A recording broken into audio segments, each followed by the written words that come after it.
आप सभी लोगों का एक बार फिर स्वागत करते हैं आज की क्लास में। आज हम सीपीसी का ऑर्डर 9 पढ़ने वाले हैं यहाँ पर। चलिए ज़रा ध्यान दीजिएगा, सीधे हम आपको बैरेट की तरफ लेके चल रहे हैं। एक बार चेक कर लीजिए प्लीज़, सभी को क्लियर हो रहा है क्या? स्क्रीन सभी को शेयर हो गई? Yes sir. ज़रा ध्यान दीजिएगा, आज हम यहाँ पे यस डिस्कस सर। करने वाले हैं ऑर्डर 9 को, और जो कि रूल नंबर 1 से लेकर के यहाँ 14 तक डिफाइन किए गए हैं। चलिए ज़रा ध्यान दीजिएगा, पक्षकारों की उपसंजाति और उनकी अनुसंजाति का परिणाम क्या होगा। अगर जो पक्षकार हैं अगर वो प्रेजेंट होते हैं और जो जब प्रेजेंट नहीं होते हैं तो उस कंडीशन में क्या हो किया जाएगा, या एक पार्टी डिसीजन होगा, क्या इस पार्टी डिसीजन को भी सेट असाइड किया जा सकता है, क्या उनको भी अपास किया जा सकता है। ये सारी चीज़ें हम ऑर्डर 9 में यहाँ पढ़ने वाले हैं। तो चलिए ज़रा ध्यान देते हैं हम लोग, जो इंग्लिश मीडियम के हैं वो भी थोड़ा सा ध्यान दीजिएगा। ऑर्डर हम लोग 9 को डिस्कस करने वाले हैं। Appearance of parties and consequence of non appearance. जहाँ पर पार्टीज़ अपीयंस होती हैं उस कंडीशन में, और जहाँ पर अपीयंस उनका नहीं होता है उस कंडीशन में क्या होगा। अपीयंस और नॉन अपीयंस के बारे में हम यहाँ पर पढ़ने वाले हैं, पार्टीज से रिलेटेड। तो चलिए सबसे पहले ऑर्डर फर्स्ट पर एक नज़र डालते हैं।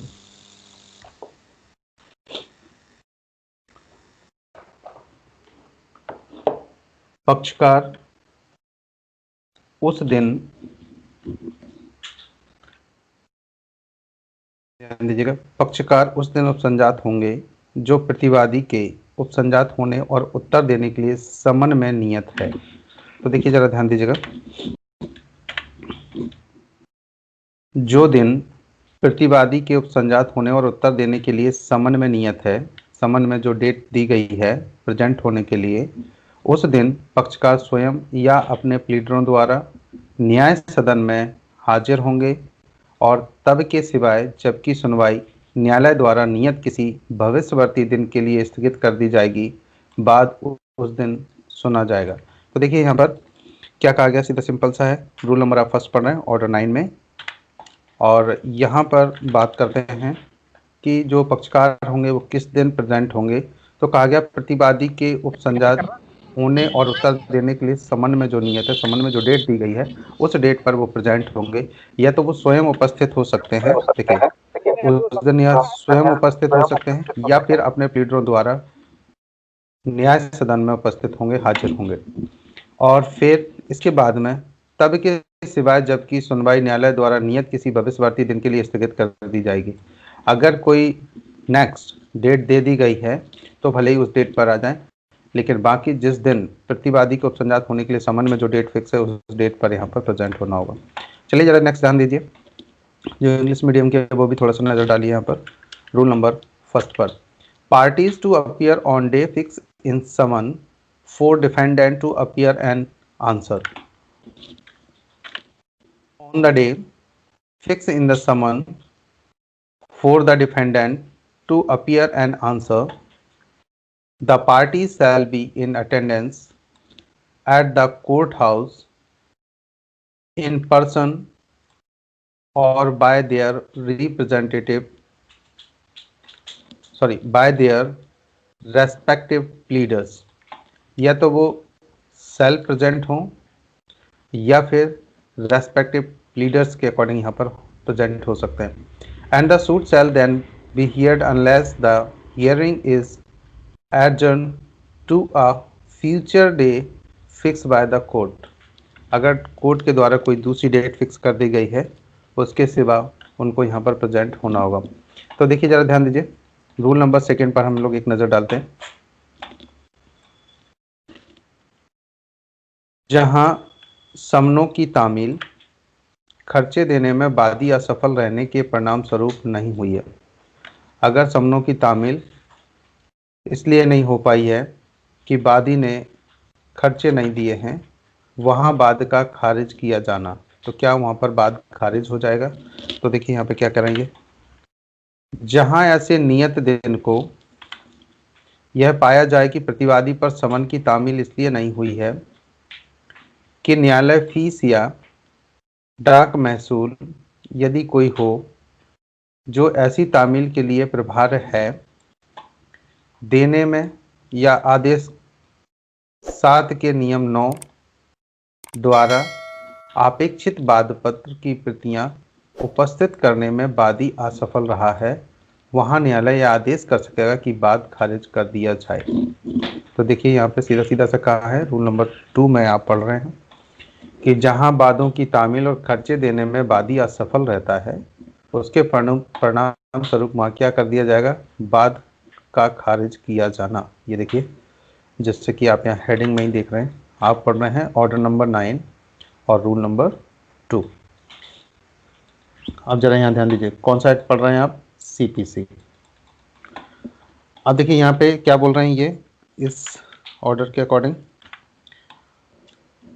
कहा गया कि जहां ऐसे नियत दिन को यह पाया जाए कि प्रतिवादी पर समन की तामील इसलिए नहीं हुई है कि न्यायालय की कोई फीस है या डाक का खर्चा है कोई भी, और जो ऐसी तामील के लिए प्रभार है, तामील के लिए आवश्यक है जो देना होगा, देने में आदेश 7 और नियम 9 द्वारा अपेक्षित वाद पत्र की प्रतियां उपस्थित करने में वादी असफल रहा है। तो अगर यहाँ पर वादी ने ऑर्डर 7 रूल नंबर 9 के अकॉर्डिंग जो वाद पत्र की प्रतियां भी देनी होती हैं, समन के साथ में भेजी जाती हैं जिस व्यक्ति को समन किया जाता है, और अगर वो वहाँ पर वो भी नहीं देते हैं और डाक के खर्चे और कोर्ट फीस भी अगर जमा नहीं की गई है, तो वहाँ न्यायालय क्या आदेश कर सकेगा कि वाद को खारिज कर दिया जाए।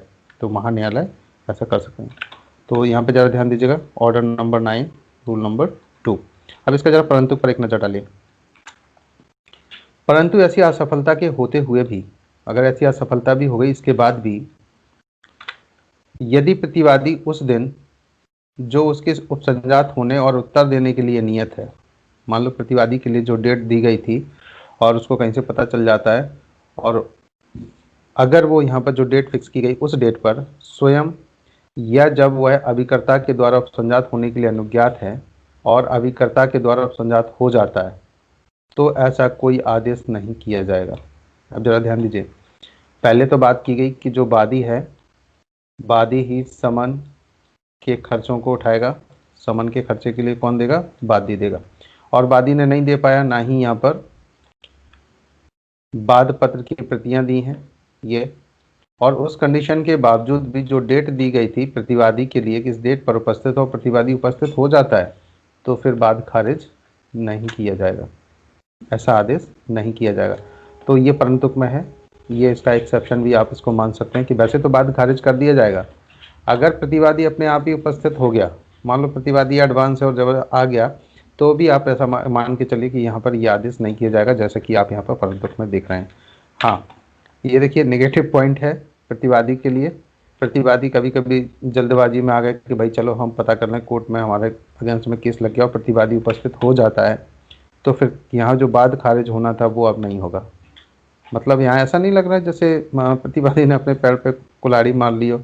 हाँ, ऐसा हो सकता है ना गाइस, ऐसा लग रहा है क्या? नहीं, चलिए ज़रा ध्यान दीजिए। तो अगर वो नहीं आता तो वाद खारिज हो जाता, फिर दोबारा से उसको समय मिल सकता था कि दोबारा केस रजिस्टर्ड हो या फीस वीस के साथ में वो दोबारा से केस रजिस्टर्ड किया जाए। चलिए ज़रा ध्यान दीजिएगा, जो इंग्लिश मीडियम के हैं वो भी थोड़ा सा ध्यान दीजिए। वॉइस क्लियर है गाइस? थोड़ा सा कंफर्म कर दीजिए प्लीज़। Hello, yes sir.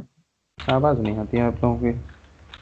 देखिए ज़रा, dismissal of suit where someone not served in consequence of plaintiff's failure to pay cost, जहां पर plaintiff failure हो जाता है कॉस्ट पेमेंट करने के लिए, खर्चे पेमेंट करने के लिए, उस सिचुएशन में क्या यहाँ पर खारिज हो जाएगा। तो देखिए ज़रा ध्यान दीजिएगा, यहाँ पर थोड़ा सा हम लोग इसको जल्दी से पढ़ लेते हैं। Where on the day so fix it is found that summon has not been serve upon the defendant in consequence of the failure of the plaintiff to pay the court fee or postal charges। अगर plaintiff ने यहाँ पर क्या किया, court fees और postal charges को payment नहीं किया, फेल हो गया पेमेंट करने में, इफ़ एनी, और कोई जो भी अदर चार्जेस हों, if any chargeable for such service, अगर सर्विस के लिए कोई भी अदर चार्जेस भी हो सकते हैं, कोर्ट फीस भी हो सकती है और पोस्टल चार्जेस भी हो सकते हैं, और यहाँ पर जो प्लेंटिफ है वो पेमेंट करने में अगर फेल हो गया है, और failure to present copies of the plant as required by rule number 9 of order number 7, order 7 rule number 9 के अकॉर्डिंग जो कॉपीज यहाँ प्रेजेंट करनी थी वो भी नहीं हुई हैं। द कोर्ट में make an order that the suit B dismissed. तो कोर्ट यहाँ पर क्या ऑर्डर कर सकता है कि केस को डिसमिस कर दिया जाए। तो देखिए जरा यहाँ पर ध्यान दीजिएगा, जैसे कि आप यहाँ पर पढ़ रहे हैं, make an order that the suit be dismiss. अब यहाँ पर देखिए जरा प्रोवाइडेड दैट पर एक नज़र डालते हैं, थोड़ा सा ध्यान दीजिएगा। Provided that no such order shall be made if notwithstanding such failure. कोई भी ऑर्डर नहीं किया जाएगा जबकि भले ही वो फेलियर हो गया हो। किस कंडीशन में? The defendant attends in person or by agent when he is allowed to appear by agent on the day fix। जिस दिन डेट फिक्स की गई थी उस दिन अगर वो प्रेजेंट हो जाता है, सेल्फ प्रेजेंट हो जाए या फिर किसी एजेंट के द्वारा प्रेजेंट हो जाए, for him to appear and answer, किसके लिए? वो अपियर हो जाए और आंसर देने के लिए उपस्थित हो जाए। तो उस सिचुएशन में ऐसा कोई भी आदेश नहीं किया जाएगा, जैसे कि make an order that the suit be dismiss, जो कि आप पढ़ रहे थे रूल नंबर 2 में। अब जरा ध्यान दीजिएगा यहाँ पर रूल नंबर 3 पर एक नजर डालिए। Where neither party appear suit to be dismiss. Where neither party appears when the suit is called on for hearing, the court may make an order that the suit be dismissed। तो इस situation में भी court क्या कर सकता है? यहाँ पर सूट को डिसमिस कर सकता है। जब कोई भी पार्टी अगर उपस्थित ना हो तो क्या होगा? देखो जरा ध्यान दीजिए रूल नंबर 3 पर, जहां दोनों में से कोई भी पक्षकार उपसंजात नहीं होता वहां बाद का खारिज किया जाना। कौन सा रूल पढ़ रहे हैं आप? 3। ऑर्डर कौन सा है? 9 का 3। कहा जाए कि अगर दोनों पक्षकारों में से कोई भी प्रेजेंट ना हो जो डेट दी गई है, उस सिचुएशन में क्या हो सकता है? तो बाद खारिज हो जाएगा। तो देखिए जरा ध्यान दीजिए, बस ये फाइनल रिजल्ट्स आपको याद करना है। यहाँ से सीधा सीधा सा क्वेश्चन बनेगा, जहाँ बाद की सुनवाई के लिए पुकार होने पर दोनों में से कोई भी पक्षकार उपसंजात नहीं होता है, महान्यायालय यह आदेश दे सकेगा कि बाद खारिज कर दिया जाए। कौन सा आप ऑर्डर पढ़ रहे थे? जल्दी से बोल के बताइए। ऑर्डर नंबर 9 रूल नंबर कौन सा है? 3 जी। अब जरा ध्यान दीजिएगा, ऑर्डर नंबर 9 रूल नंबर 4 पर एक नजर डालता है। देखिए जरा क्या कह रहे हैं ये, वादी नया वाद ला सकेगा या न्यायालय वाद को फाइल पर प्रत्यावर्तित कर सकेगा। तो देखिए जरा यहाँ पे, या तो जो वादी है वो नया वाद ला सकेगा या न्यायालय वाद को फाइल पर प्रत्यावर्तित कर सकेगा। यहाँ पर थोड़ा सा ध्यान दीजिएगा, जहां वाद नियम 2 जो 2 अभी जस्ट आपने पढ़ा, या नियम 3 जो आपने पढ़ा, इसके अधीन खारिज कर दिया जाता है, वहां वादी नया वाद परिसीमा विधि के अधीन रहते हुए लिमिटेशन एक्ट एप्लीकेबल रहेगा और नया वाद क्या करेगा? ला सकेगा, या वह उस खारिजी को अपास्त कराने के आदेश के लिए आवेदन कर सकेगा। देखिए जहाँ पर ऐसा कोई भी ऑर्डर कर दिया गया कि फीस की वजह से और या फिर उसने जो खर्चे नहीं दिए उसकी वजह से अगर यहाँ पर किसी केस को खारिज कर दिया गया है, तो उस सिचुएशन में क्या कर सकेगा? या तो वो नया केस ला सकता है लेकिन लिमिटेशन की बाउंडेशन रहेगी। अगला यहाँ पर क्या कर सकते हैं, या जो ऑर्डर किया गया था, जो आदेश दिया गया था, या जो केस खारिज किया गया था, उस खारिजी को अपास कराने के आदेश के लिए आवेदन कर सकेगा। और यदि वह न्यायालय का समाधान कर देता है कि समाधान का मतलब पर्याप्त कारण अगर उसके पास है कि किस कारण से वो डिफॉल्ट या किस कारण से वो फेलोर हुआ था, और कोर्ट को अगर ठीक लगता है, तो देखिए जरा ध्यान दीजिए यहाँ पर, यथास्थिति नियम 2 में निर्दिष्ट असफलता के लिए या अपनी अनुपसंजाति के लिए पर्याप्त हेतु था या उसके पास कोई पर्याप्त कारण था, तो न्यायालय खारिजी को अपास्त करने के लिए आदेश करेगा और बाद में आगे कार्रवाई करने के लिए दिन नियत करेगा। तो जो रूल नंबर आपने 2 पढ़ा हुआ था उसी को, जैसे यहाँ देखिए इसको ना 4 से रिलेट कर लीजिए आप। क्या कहा गया कि जहां समनों की तामील खर्चे देने में वादी असफल रहने के परिणाम स्वरूप नहीं हुई है, वहां बाद खारिज कर दिया। जहां वादी ने कोई खर्चे नहीं दिए हैं और इस कारण से केस अगर खारिज हो गया था, तो रूल नंबर 4 4 के अकॉर्डिंग जो खारिजी का आदेश था उसे अपास्त करने का आवेदन दे सकेगा, यानी कि न्यायालय यहाँ पर अपास्त कर सकेगा यदि उसे पर्याप्त कारण मिल जाता है। तो पर्याप्त कारण कैसे हो सकते हैं, जैसे ध्यान दीजिए, कोई नदी बीच में पड़ती है और नदी से नाव के द्वारा या कि कोई छोटा सा पुल है उसके द्वारा निकलते हैं, अचानक से वहाँ बाढ़ आ जाए, बारिश हो जाए बहुत तेज और उस दिन ना निकल पाए, तो ये क्या है, ये एक पर्याप्त कारण नेचुरल कॉज की वजह से इसे कंसीडर किया जा सकता है। या कोई ऐसा कारण भी कि जब वो जा रहे थे उसका एक्सीडेंट हो जाता है जिस वजह से वो हॉस्पिटल पहुंच जाता है, जब उसे होश नहीं रहता और न्यायालय जा रहा है कि वो फीस जमा करेगा वहाँ, इस टाइप का कोई भी ऐसा पर्याप्त कारण होता है तो इस वजह से भी ऐसा किया जा सकता है। तो न्यायालय को अगर लगता है कि कोई भी पर्याप्त कारण था जिस वजह से वो नहीं कर पाया तो वो उसको सेटिसाइड कर सकता है जो उसने ऑर्डर दिया हुआ था और आगे की कार्रवाई कर सकते हैं। रूल नंबर आप 4 पढ़ रहे थे, ऑर्डर नंबर 9, जरा ध्यान दीजिए। एक बार मैं फिर से रिपीट कर रहा हूँ, जरा ध्यान दीजिएगा। यहाँ पर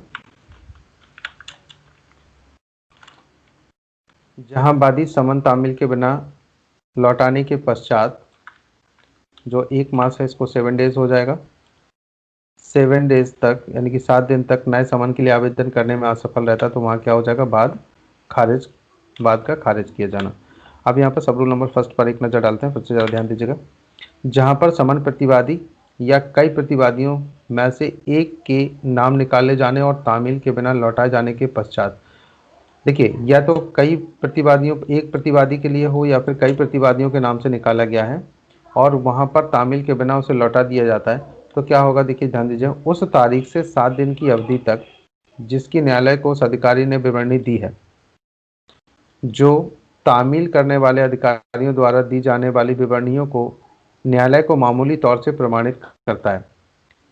वादी न्यायालय से नए समन निकालने के लिए आवेदन करने में वहाँ असफल रहता है तो वहाँ न्यायालय ऐसा आदेश कर सकेगा कि बाद ऐसे प्रतिवादी के विरुद्ध खारिज कर दिया जाए।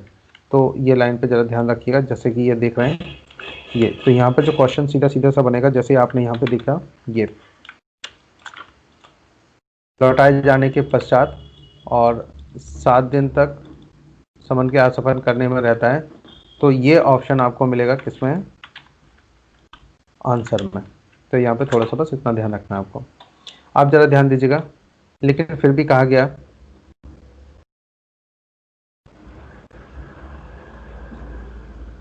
किंतु यदि वादी ने न्यायालय का यह समाधान उक्त अवधि के भीतर कर दिया है कि फिर भी, तो का नंबर पर जरा ध्यान देते हैं। जिस प्रतिवादी पर तामील नहीं हुई है उसके निवास स्थान का पता चलाने में वह अपने सर्वोत्तम प्रयास करने के पश्चात असफल रहा है। अगर ये बात वो साबित कर देता कि वो व्यक्ति जिसने एड्रेस वहाँ पे दिया हुआ है वो वहाँ पर मिलता ही नहीं है या है ही नहीं, तो उस कंडीशन में उसको थोड़ा सा रिलैक्सेशन मिल सकता है। अगला जरा ध्यान दीजिएगा, नेक्स्ट, ऐसा प्रतिवादी आदेश का कि तामील होने देने से अपने आप को बचा रहा है या गा समय को बढ़ाने के लिए कोई अन्य पर्याप्त कारण है, तो यहाँ पर क्या होगा, देखो, तो ऐसा आवेदन करने के लिए समय को न्यायालय इतनी अतिरिक्त अवधि के लिए बढ़ा सकेगा जितनी वह ठीक समझे।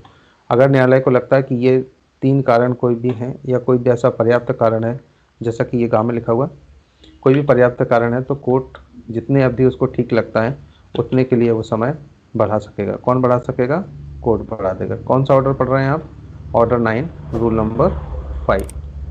नेक्स्ट जरा ध्यान दीजिएगा, रूल नंबर 2 पर एक नज़र डालते हैं। ऐसी दशा में वादी परसीमा विधि के अधीन रहते हुए नया वाद ला सकेगा। लिमिटेशन एक्ट लागू होगा, जितने भी जो केस हैं उन पर लिमिटेशन को लागू होते हुए ये नया केस भी यहाँ पर रजिस्टर्ड कर सकते हैं। इतना क्लियर हो गया सभी को? किसी को इससे रिलेटेड कोई क्वेश्चन है क्या, प्लीज बताइए जल्दी से। सर क्लियर है। चलिए जल्दी ध्यान दीजिए, क्लियर है। रूल नंबर 6 पर एक नजर डालिए थोड़ा सा। जब केवल वादी उपसंजात होता है तब प्रक्रिया क्या होगी। देखिए, कार्य की जब न्यायालय में आवाज दी जाए और दोनों में से कोई भी पक्षकार ना आए तो क्या हो जाता है, वाद खारिज हो जाता है। अब रूल नंबर 6 पर एक नज़र डालिए। यहाँ पर हम देख रहे हैं कि जब केवल वादी उपसंजात होता है तब प्रक्रिया क्या होती है। जहाँ पर केवल वादी ही उपस्थित हो रहा है और कोई नहीं हो रहा तो उस कंडीशन में क्या होगा, देखिए ज़रा ध्यान दीजिए। सब रूल नंबर फर्स्ट पर, जहां वादी की सुनवाई के लिए पुकार होने पर वादी उपसंजात होता है और प्रतिवादी उपसंजात नहीं होता है, मतलब वादी प्रेजेंट हो रहा है और प्रतिवादी प्रेजेंट नहीं है। तो इस कंडीशन में क्या होगा, देखिए यहाँ पे का खा गा ये 3 पॉइंट्स दिए गए हैं। तो फर्स्ट का नंबर पॉइंट पर एक नज़र डालते हैं। देखिए क्या कह रहे हैं, जब समन की तामील सम्यक रूप से की गई है, यदि यह साबित हो जाता है कि समन की तामील सम्यक रूप से की गई थी तो न्यायालय आदेश कर सकेगा कि बाद की एक पक्षीय सुनवाई की जाए। मतलब आप समझ रहे हैं, एक्स पार्टी हियरिंग हो जाएगी, केवल एक ही पक्षकार को सुनेंगे, इसका मतलब दूसरा पक्षकार नहीं आया तो इसका मतलब दूसरा पक्षकार गलत है। कोर्ट एक उपधारणा कर सकता है ऐसा, और जैसा इसमें लिखा है rule number 6 order number 9 rule number 6 का सबसेक्शन सब रूल फर्स्ट का ए, तो यहाँ पर ये परमिशन भी है कि एक पक्षीय सुनवाई की जा सकती है। इस बात को थोड़ा सा ध्यान रखिएगा। दूसरा, खा नंबर पर ध्यान दीजिए, जब समन की तामील सम्यक रूप से नहीं की गई, अगर समन की तामील सम्यक रूप से नहीं की गई है तो फिर क्या होगा, तो क्या यहाँ पर एक पक्षी सुनवाई होगी, नहीं। तो यहाँ पर एक कारण ये होगा, देखिए क्या होगा यहाँ पर, यदि यह साबित नहीं होता है कि समन की तामील सम्यक रूप से की गई थी तो न्यायालय आदेश देगा कि दूसरा समन निकाला जाए। कौन सा समन निकाला जाए, दूसरा, और उसकी तामील प्रतिवादी पर की जाए। जो का नंबर में हमने पढ़ा था, यहाँ पर समन की तामील अगर सम्यक रूप से हो गई, यानी कि ड्यू प्रोसेस ऑफ लॉ के अकॉर्डिंग हो गई है और उसको रिसीव हो गया, फिर भी वो नहीं आता तो एक पक्षी कार्रवाई की जा सकती है। और अगर उसे समन की तामील ही नहीं, उसे समन ही नहीं मिला तो यहाँ पर दूसरा समन निकाला जाएगा। अब गा नंबर पर जरा ध्यान दीजिए, जब समन की तामील तो हुई किंतु सम्यक समय में नहीं हुई, समन की तामील तो हो गई लेकिन जो रेलिवेंट टाइम होता है उस समय पर नहीं हो पाई है, तो फिर क्या होगा, देखिए जरा ध्यान दीजिए यहाँ पर, यदि यह साबित हो जाता है कि समन की तामील को प्रतिवादी पर हुई थी, समन की तामील तो प्रतिवादी पर हो गई किंतु ऐसे समय पर नहीं हुई थी कि समन में नियत दिन को उपसंजात होने और उत्तर देने को उसे समर्थ करने के लिए उसे पर्याप्त समय मिल जाता है। तो यहाँ पर देखिए, जैसे कोर्ट ने समन भेजा बी के पास और कहा कि आप 21 को प्रेजेंट हो जाइए 2020 को, ऐसा एक समन भेजा गया और ये यहाँ पर कब मिला उसे, मान लीजिए 22 तारीख को इसे रिसीव हो रहा है, तो फिर क्या होगा कि ये 21 को आ सकता है, किसी भी कंडीशन में नहीं आ सकता। तो वहाँ पर क्या करेगा, या मान लीजिए 21 को ही मिलता है उसे तुरंत और वो सेम डे वहाँ पर प्रेजेंट नहीं हो सकता, तो ऐसी सिचुएशन में देखिए, तो न्यायालय बाद की सुनवाई को न्यायालय द्वारा नियत किए जाने वाले किसी भविष्यवर्ती दिन के लिए मुलतवी करेगा। तो क्या होगा, नेक्स्ट डेट बढ़ा दी जाएगी और निर्देश देगा कि ऐसे दिन की सूचना प्रतिवादी को दी जाए। और कोर्ट ऐसा निर्देश दिया जाएगा कि जो नई डेट मिली है, जो नई डेट लगाई गई, उसकी इन्फॉर्मेशन प्रतिवादी तक पहुंचाई जाए, उसको दे दी जाए। और यहाँ सब रूल नंबर 2 पर एक नज़र डालिए, जहां समन की सम्यक रूप से तामील या पर्याप्त समय के भीतर तामील वादी के व्यतिक्रम के कारण नहीं हुई है, वहां पर न्यायालय वादी को आदेश देगा कि मुलतवी होने के कारण होने वाले खर्चों को वह दे। देखिए अब खर्चों की भी बात हो गई, क्या कह रहे हैं, जहां समन की सम्यक रूप से तामील या पर्याप्त समय के भीतर तामील वादी के व्यतिक्रम के कारण नहीं हुई है, किसके कारण, वादी के व्यतिक्रम के कारण नहीं हुई है, तो वहाँ क्या होगा, वादी ने कोई डिफॉल्ट नहीं किया, वहाँ न्यायालय वादी को आदेश देगा कि मुलतवी होने के कारण होने वाले खर्चों को वह दे। ये कुछ गलत नहीं लग रहा है, एक सेकंड रुकिए जरा, लाइन पर रहिएगा।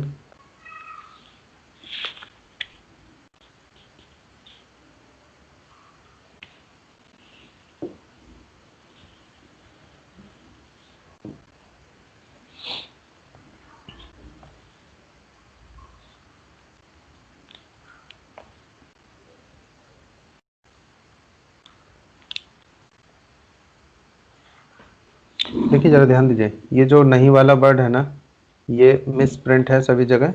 जैसा कि अगर हम इसका इंग्लिश वर्जन देखते हैं तो एक मिनट जरा देखिए ध्यान दीजिए,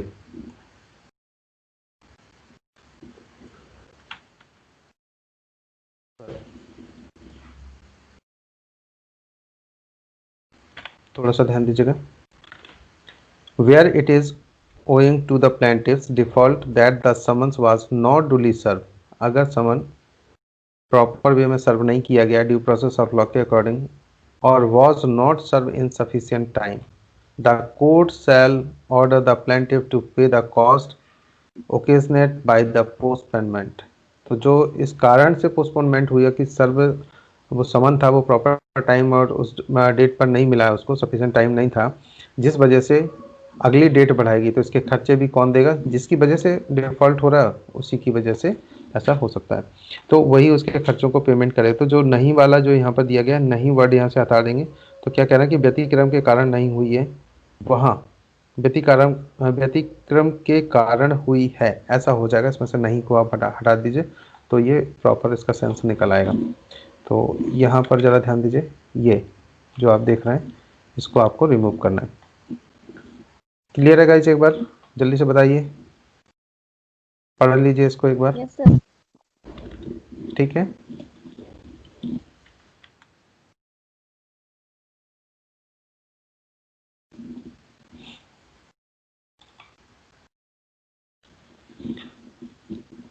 चलिए जरा ध्यान दीजिए। नेक्स्ट हम यहाँ पे बात करने वाले हैं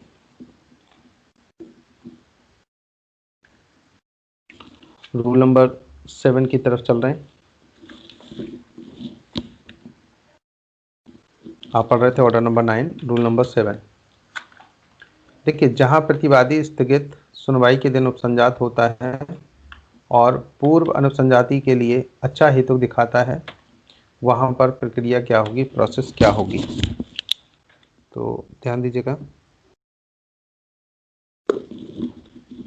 देखिए, जहां न्यायालय ने एक पक्षीय रूप से बाद की सुनवाई स्थगित कर दी।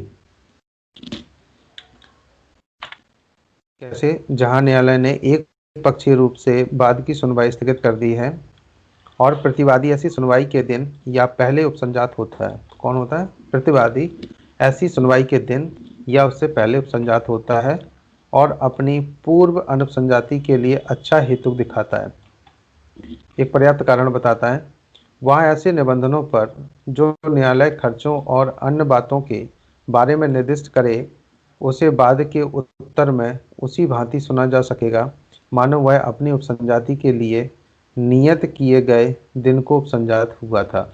जैसे मान लीजिए, जहाँ पर प्रतिवादी स्थगित सुनवाई के दिन उपसंजात होता है और पूर्व अनुपसंजाति के लिए अच्छा हेतु दिखाता है। मान लीजिए जो डेट दी गई थी उस डेट पर वो पहले प्रेजेंट नहीं हुआ था, उसके बाद वो अगली डेट पर अगर उपस्थित होता है और वहाँ पर वो पर्याप्त कारण बताता है कि किस कारण से वो उपस्थित नहीं हो पाया और कोर्ट का अगर समाधान हो जाता है, तो इस कंडीशन में जैसे खर्चे जो न्यायालय के हैं वो और अन्य बातों को वो ध्यान में रखते हुए उसे प्रॉपर वे में सुनेगा और ऐसे उसको ट्रीट करेगा जैसे कि उस दिन वो उपस्थित हो गया हो। अगले जरा यहाँ पे ध्यान दीजिएगा, रूल नंबर 8 पर। जहाँ केवल प्रतिवादी उपसंजात होता है वहाँ प्रक्रिया। अब जरा ध्यान दीजिए, यहाँ वादी ने जो केस लगाया, वादी खुद ही प्रेजेंट नहीं है और केवल यहाँ पर प्रतिवादी प्रेजेंट है, तो ऐसी कंडीशन में क्या होगा? तो देखिए जरा ध्यान दीजिए, जहाँ वादी की सुनवाई के लिए पुकार होने पर प्रतिवादी उपसंजात होता है और वादी उपसंजात नहीं होता है, वहाँ न्यायालय आदेश करेगा कि वाद को खारिज किया जाए। तो जो केस जिसने लगाया था उसके अगेंस्ट में यहाँ क्या कर देंगे, वाद को खारिज किया जाए, ऐसा आदेश कर सकेगा। दूसरा जरा ध्यान दीजिएगा, किंतु यदि प्रतिवादी दावे या उसके भाग को स्वीकार कर लेता है तो न्यायालय ऐसी स्वीकृति पर प्रतिवादी के विरुद्ध डिक्री पारित करेगा और जहां दावे का केवल भाग ही स्वीकार किया गया हो, वहां वह वाद को वहां तक खारिज करेगा जहां तक कि उसका संबंध अविशिष्ट दावे से है। देखिए यहाँ पर ये क्या कर रहे हैं कि एक ए नाम का व्यक्ति था जिसने केस लगाया, यानी कि इसको हम वादी मान लेते हैं, प्लेंटिफ, और प्रतिवादी कौन है? बी। तो यहाँ पे जरा आप एक चीज़ देखिए कि जो कोर्ट की सुनवाई के ड्यूरेशन में ये प्रतिवादी तो उपस्थित हो गया, ये प्रेजेंट हो गया और ये प्रेजेंट नहीं हुआ, तो सबसे पहले यहाँ क्या करेंगे, कोर्ट जो रहेगा वो ये आदेश दे सकता है कि ये केस को खारिज कर दिया जाए। ठीक है, चलो खारिज की बात हो गई। अब क्या हुआ, लेकिन जो प्रतिवादी था इसने कह दिया नहीं साहब, वो जो उन्होंने केस लगाया हुआ था और मैं उसे स्वीकार करता हूँ। कहाँ तक स्वीकार करता हूँ? मान लीजिए उन्होंने 4-5 कॉज ऑफ एक्शन लगाए, 1 2 3 4 5 ऐसे कुछ भी कॉज ऑफ एक्शन से केस रजिस्टर्ड किया गया। उसने स्वीकार कर लिया फर्स्ट सेकेंड थर्ड, सर ये तो स्वीकार, लेकिन 4 और 5 उन्होंने अंतर लगाया, ये मुझे स्वीकार नहीं है। तो क्या होगा? अब जरा ध्यान दीजिए। तो कोर्ट यहाँ पर जो ऑर्डर करेगा, तो यहाँ ये पूरे केस को खारिज नहीं करेगा। यहाँ पर इन 3 को, जो कि वादी ने स्वीकार कर लिया, प्रतिवादी ने स्वीकार कर लिया है, ये तो वादी के फेवर में कर देगा, यानी कि वादी के हक में आदेश कर सकता है। और दूसरा यहाँ पर 4 और 5 थे, इनके बारे में वो इसे सेट असाइड कर देगा, नहीं कुछ नहीं है, हटा दीजिए। क्योंकि देखो वादी तो यहाँ उपस्थित नहीं है कि वो अपना यहाँ पक्ष रखे, प्रतिवादी उपस्थित हो गया, उसने स्वयं उपस्थित कहा सर 1 2 3 मुझे स्वीकार है, ये मैं देने के लिए तैयार हूँ, लेकिन 4 और 5 जो इसने अननेसेसरी लगा दी, ये मैं स्वीकार नहीं करता हूँ। तो कोर्ट यहाँ पर जब एक पक्षी कार्रवाई कर रहा हो तो उस कंडीशन में वो 4 और 5 को छोड़ देगा, इनको सेटिसाइड कर देगा, जैसे कि बाद को ये 4-5 खारिज कर दिए गए पॉइंट्स, और 1 2 3 इनका जो रिलीफ है वो वादी को दे सकता है। इतना क्लियर हुआ क्या? Hello, yes sir. आप लोग बोलते हैं नहीं हो भैया। और यस देखो सर कितना clear, yes confusion. Sir clear है। रितु मैडम, आपको आया कुछ समझ में? जम्मू कश्मीर में, अच्छा मैडम ये जेके क्यों लिखा है? जेके का मतलब जम्मू कश्मीर? अच्छा, और यहाँ, ज्योति। अच्छा जी मैडम, चलिए जरा ध्यान दीजिएगा। ऐसे लिखा ना, डायरेक्ट में लिखा रहता है J&K, कई जगह लिखा रहता है, वहाँ जाओगे तो वहाँ जम्मू एंड कश्मीर का मतलब होता है। अच्छा चलिए जरा ध्यान दीजिएगा। रूल नंबर 9 पर एक बार नजर डालिए। व्यतिक्रम के कारण वादी के विरुद्ध पारित डिक्री नए वाद का वर्जन करती है। व्यतिक्रम के कारण वादी के विरुद्ध, अगर किसी वादी ने कोई डिफॉल्ट किया है और उसके कारण कोई केस खारिज कर दिया जाए या उसके विरुद्ध डिक्री पारित कर दी गई है, तो उस सिचुएशन में क्या होगा? तो देखिए जरा, आप पढ़ रहे हैं रूल नंबर 9 का सब क्लोज, सब रूल नंबर फर्स्ट, देखिए जरा ध्यान दीजिए। आप ऑर्डर भी 9 पढ़ रहे हैं, 9 9, अरे बढ़िया कॉम्बिनेशन है ये और इसका फर्स्ट। देखिए जरा ध्यान दीजिए, जहां बाद नियम 8 के अधीन पूर्णता या भागता खारिज कर दिया जाता है, जो आपने ये रूल नंबर 8 पढ़ा था कि प्रतिवादी उपसंजात होता है पर वादी नहीं है, वहां पर या तो पूरा केस ही खारिज कर दिया या आधा केस खारिज कर दिया है, तो उस कंडीशन में देखो क्या होता है। कह रहे हैं कि जो रूल नंबर 9 आप पढ़ रहे हैं, सब रूल नंबर फर्स्ट, जहां बाद नियम 8 के अधीन पूर्णता या भागता खारिज कर दिया जाता है, वहां वादी उस वाद हेतु के लिए नया वाद लाने से प्रभावित हो जाएगा। तो वादी ने पहले केस लगाया, उसी के आधार पर खारिज किया गया, तो फिर उसे नया वाद नहीं लाने दिया जाएगा उसी मैटर पर, किंतु वह खारिजी को अपास्त करने के आदेश के लिए आवेदन कर सकेगा। हाँ, लेकिन जो उसका केस जिस कारण से खारिज हुआ है, अगर उसके पास पर्याप्त कारण होता है तो इसके लिए वो आवेदन जरूर कर सकता है। देखिए जरा ध्यान दीजिए, और यदि यह न्यायालय का समाधान कर देता है कि जब वाद की सुनवाई के लिए पुकार पड़ी थी, जब वादी की सुनवाई के लिए पुकार पड़ी थी, उस समय उसकी अनुपसंजाति के लिए पर्याप्त हेतु था, कि जब कोर्ट की जो पुकार हुई उसे केस में उपस्थित होने के लिए, उस समय उसके पास पर्याप्त कारण था कि जिसके कारण वो वहाँ पर प्रेजेंट नहीं हो पाया, तो न्यायालय खर्चों या अन्य बातों के बारे में ऐसे निबंधनों पर जो वह ठीक समझे खारिजी को अपास्त करने का आदेश करेगा और बाद में आगे कार्रवाई करने के लिए नियत दिन करेगा। अगर वादी किसी ऐसे कारण से, मान लो आर्मी में हो और उसी समय वहाँ बॉर्डर पर लड़ाई लग जाए, तो वो भले ही केस में उपस्थित ना हो, बॉर्डर पर चला गया हो, तो वह पर्याप्त कारण बताता कि साहब इस कारण से मैं नहीं उपस्थित हो पाया, तो कोर्ट इसे पर्याप्त कारण मान सकता है। और जैसे कि पहले भी हम लोग एक बार डिस्कस कर चुके हैं इस बारे में। अब सब रूल नंबर 2 पर एक नज़र डालिए। इस नियम के अधीन कोई आदेश तब तक नहीं किया जाएगा जब तक कि आवेदन की सूचना की तामील विरोधी पक्षकार पर ना कर दी गई हो। देखिए जरा ध्यान दीजिए, क्या कह रहे हैं, इस नियम के अधीन कोई आदेश तब तक नहीं किया जाएगा जब तक कि आवेदन की जो सूचना है, इंफॉर्मेशन है, उसकी तामील विरोधी पक्षकार पर ना कर दी गई है। चलिए रूल नंबर 10 पर एक नजर डालिए जल्दी से। कई वादियों में से एक या अधिक की गैर हाजिरी की दशा में प्रक्रिया। कई वादी हैं और उनमें से एक या अधिक अब्सेंट है ही नहीं, तो क्या होगा, देखिए जरा ध्यान दीजिए। कहा गया कि जहां एक से अधिक वादी हैं, ये केवल सिविल केसेस पर ही हम लोग सीपीसी पढ़ रहे हैं। ऑर्डर नंबर 9, रूल नंबर 10, कई वादियों में से एक या अधिक की गैर हाजिरी की दशा में प्रक्रिया। जहां एक से अधिक वादी हैं और उनमें से एक या अधिक उपसंजात होते हैं। कई वादी हैं और उनमें से या तो एक होता है या दो चार लोग होते हैं वहां प्रेजेंट होते हैं, और अन्य उपसंजात नहीं होते हैं। जैसे मान लीजिए एक ही केस में 10 लोग हों, 1 2 3 4 5 6 7 8 9 10, ऐसे 10 लोग हैं, ठीक है। इनमें से 1 2 3 4 ये लोग तो प्रेजेंट हैं, और 5 6 7 8 9 10 ये लोग नहीं है। तो यहाँ पे क्या होगा, देखिए कहा गया कि वहां न्यायालय उपसंजात होने वाले वादी या प्रतिवादी की प्रेरणा पर वाद को ऐसे आगे चलने दे सकेगा मानो सभी वादी उपसंजात हुए हों, या ऐसा आदेश कर सकेगा जो वह ठीक समझे।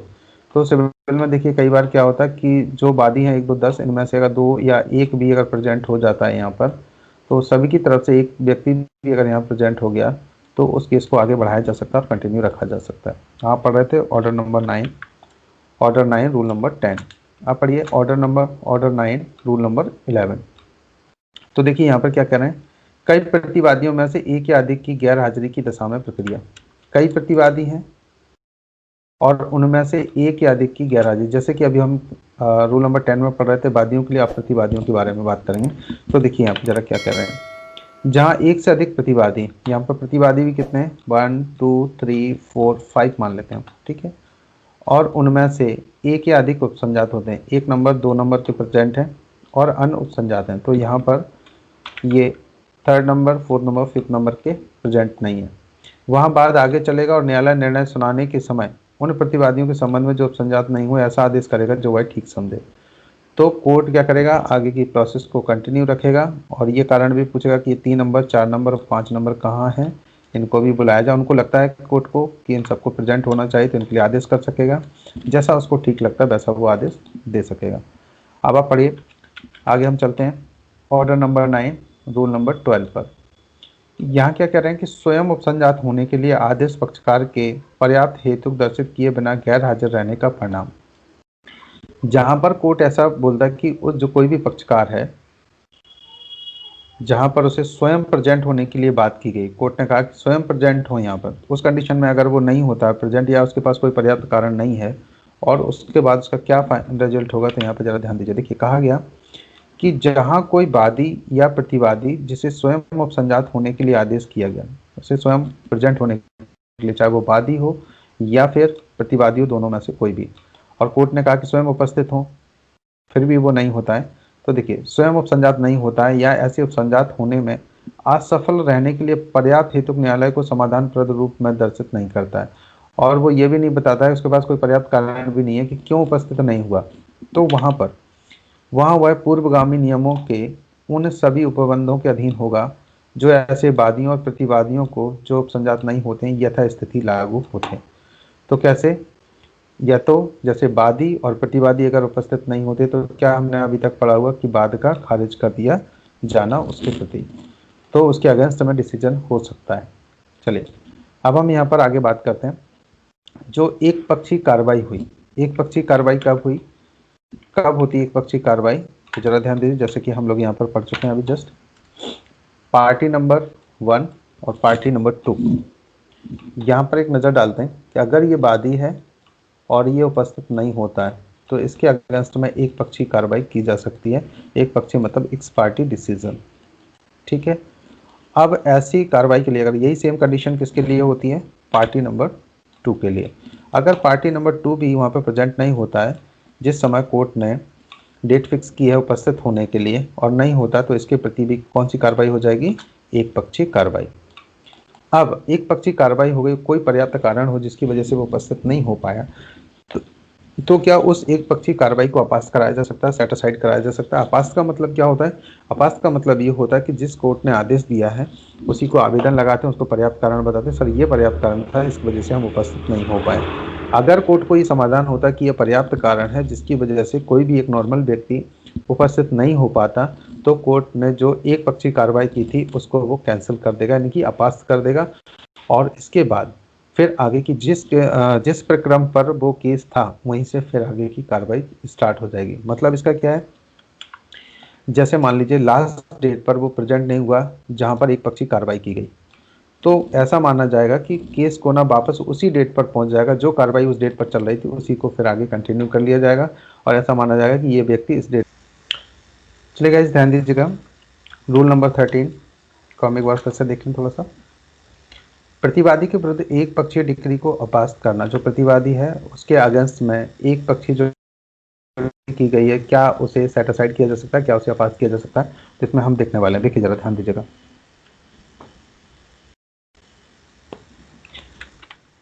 किसी ऐसे मामले में जिसमें डिक्री किसी प्रतिवादी के विरुद्ध एक पक्षीय पारित की गई है, ध्यान दीजिएगा, किसी ऐसे मामले में जिसमें डिक्री किसी प्रतिवादी के विरुद्ध एक पक्षीय पारित की गई है, वह प्रतिवादी उसे अपास्त करने के आदेश के लिए आवेदन उस न्यायालय में कर सकेगा जिसके द्वारा वह डिक्री पारित की गई थी।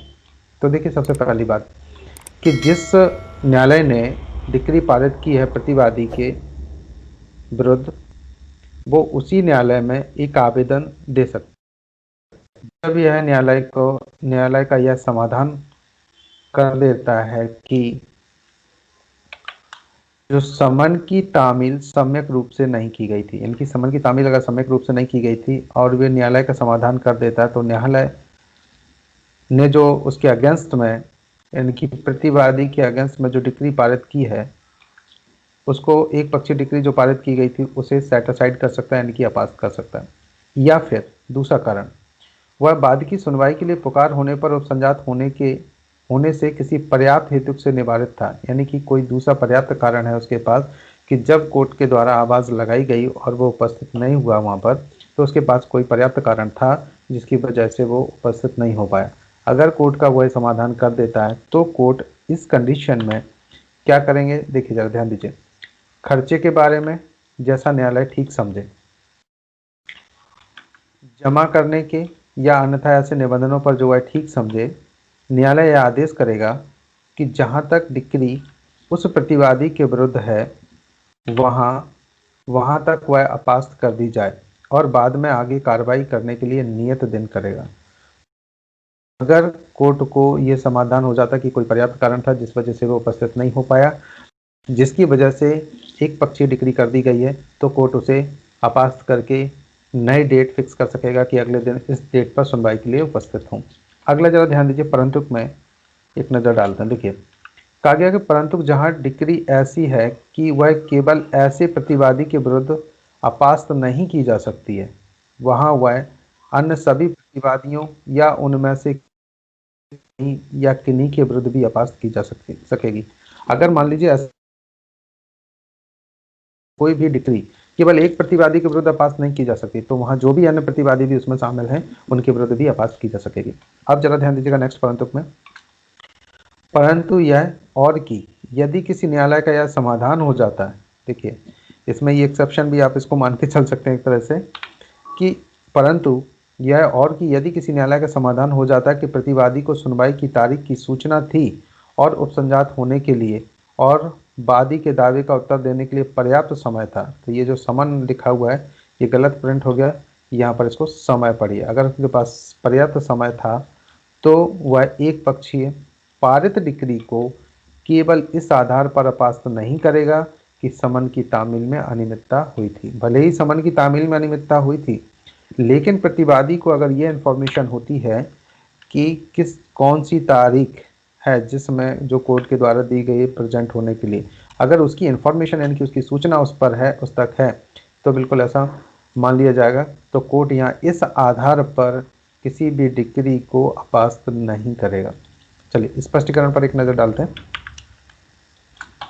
जहां इस नियम के अधीन एक पक्षीय पारित डिक्री के विरुद्ध अपील की गई है और अपील का निपटारा इस आधार से भिन्न किसी आधार पर कर दिया गया है कि अपीलार्थी ने अपील वापस, वहां उस एक पक्षीय डिक्री को अपास्त करने के लिए आवेदन नहीं होगा। नेक्स्ट रूल नंबर 14 पर एक नजर डालिए। यहाँ क्या कहा गया कि कोई भी डिक्री विरोधी पक्षकार को सूचना के बिना अपास्त नहीं की जाएगी। देखिए, चाहे वादी हो या प्रतिवादी हो, दोनों ही कंडीशन, दोनों की ही सिचुएशन में अगर वादी के विरुद्ध डिक्री को अपास्त की जाती है तो प्रतिवादी को इन्फॉर्मेशन जाएगी, प्रतिवादी के विरुद्ध की जाती है तो फिर वादी को इन्फॉर्मेशन जाएगी। तो बिना इन्फॉर्मेशन के कोई भी डिक्री को अपास्त नहीं किया जाता है। देखिए जरा ध्यान दीजिएगा, लिखा हुआ है यहाँ पर, आप रूल नंबर 14 पढ़ रहे हैं, ऑर्डर नंबर 9 है। कोई भी डिक्री पूर्वोक्त जैसे किसी भी आवेदन पर तब तक अपास्त नहीं की जाएगी जब तक कि उसकी सूचना की तामील विरोधी पक्षकार पर ना कर दी गई हो। तो विरोधी पक्षकार क्या है? अगर वादी के विरुद्ध की जा रही है तो प्रतिवादी को इन्फॉर्मेशन होनी चाहिए, और अगर प्रतिवादी के विरुद्ध की जा रही है तो फिर वादी को इन्फॉर्मेशन होना चाहिए। तो ये इस टाइप से रहेगा। चलिए गाइस, उम्मीद करता हूँ कि आप लोगों को यहाँ समझ आ गया होगा, और यदि कोई प्रॉब्लम हो तो आप बताइए क्वेश्चन के लिए, और नहीं हो तो हम मिलते हैं नेक्स्ट क्लास में। तब तक के लिए ओके, बाय बाय।